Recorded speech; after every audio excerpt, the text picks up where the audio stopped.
Hey, you. Yes, you. I hear you want to learn about submitting bugs. Well, you came to the right place, my friend. I can teach you all about how to submit those pesky bugs. I'm the QA guy. I've been working as a QA analyst for 7 years, and I'm here to teach you all about the trade. First things first, though, we can't submit a bug if we don't know what a bug is. Here's a short definition of a bug from Wikipedia. Nah, not this. Now, this is a bug. I swear, bro, Skyrim never gets old. Even after so many years, it's still funny as hell to play it. Anyway, thanks, Todd Howard. Appreciate the bug. But for a more technical definition for you tech savvy folks, here we go. A bug is a mistake or an error in a computer program that makes it behave in ways it's not supposed to. Imagine a glitch in a game. You hit someone with your sword, and instead of taking damage, the physics go nuts and they fly halfway across the map. Or, as in our previous example, in Skyrim, get launched into orbit. Now that we got that out of the way, let's go to a magical place where we can report these issues in a professional manner. That place is, of course, Jira, the industry accepted standard for bug reporting software. I can bore you with the minutiae of Jira later, but what interests us is that we can report our bug here. So, with our big boy pants on, our Jira project open, we can press the create button now. Here we will see a lot of info. The important fields that we need to focus on are project. This is the project where we create the issue for. Issue type.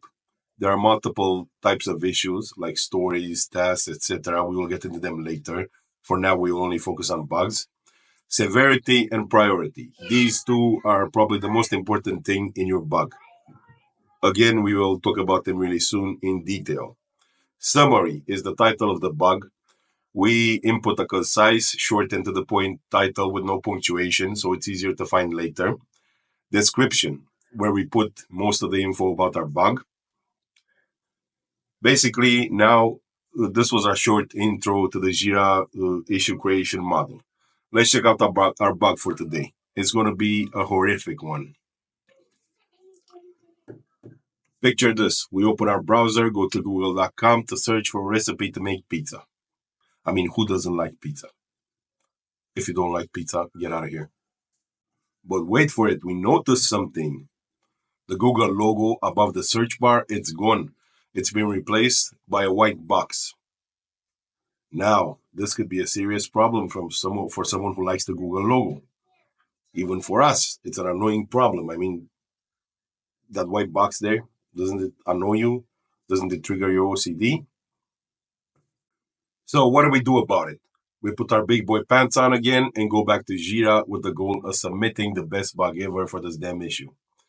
So, let's start with the summary one by one.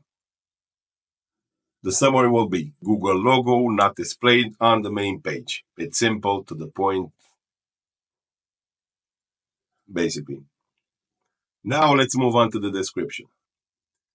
We start describing in detail what is happening.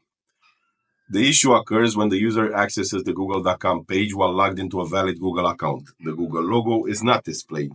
Instead, above the search field, a blank white box is loaded. That's our description. We kept it short, but explain exactly what we did. Now, on the other part of the bug is the repro strips. This is really important to write correctly because it's one of the ways developers or other QA people can reproduce the issue you had.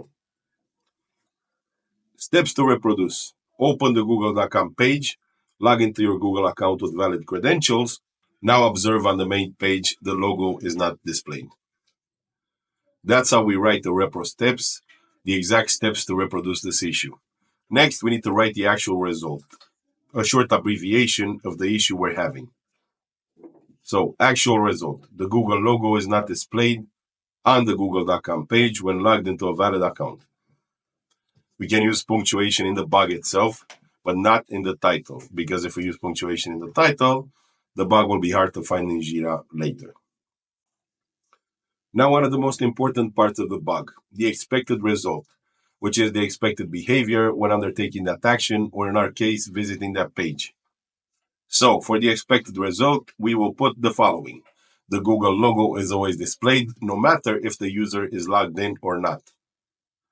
That's basically how you write the bug itself. But there are two things we need to touch on first: severity and priority. So let's do it in order. Severity is the effect the bug has on the application, website, games, functionality. For example, if I click something on the page and the page goes blank, that would have the blocker severity. Usually, these are the following severities for most projects: blocker, severe, moderate, minor. So let's enumerate what these severities actually represent. A blocker is the above described scenario where the application simply crashes when we press a button. A severe would be when pressing the search button gets us the "I'm feeling lucky" search instead of the normal search.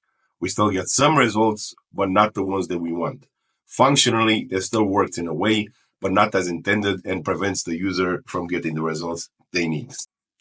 Moderate would be when I press search and it takes 10 seconds to load. It's annoying, but it still loads. A minor would be our issue, the logo not loading. It's a cosmetic issue that does not affect functionality. Now we come to the interesting part, priority. To use our bug as an example, the priority of this bug would be very high.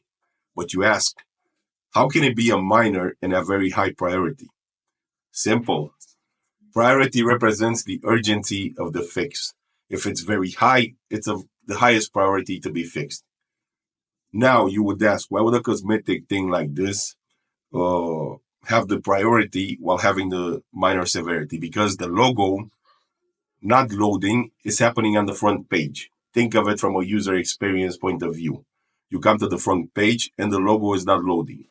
What's the first impression you get of that company? A company worth billions of dollars cannot get their landing page logo to load. From a business point of view, this bug is a disaster, which is why it would get high priority. Now imagine our blocker bug. When we press a button, the entire page crashes. That bug can have the blocker severity and low priority. Why?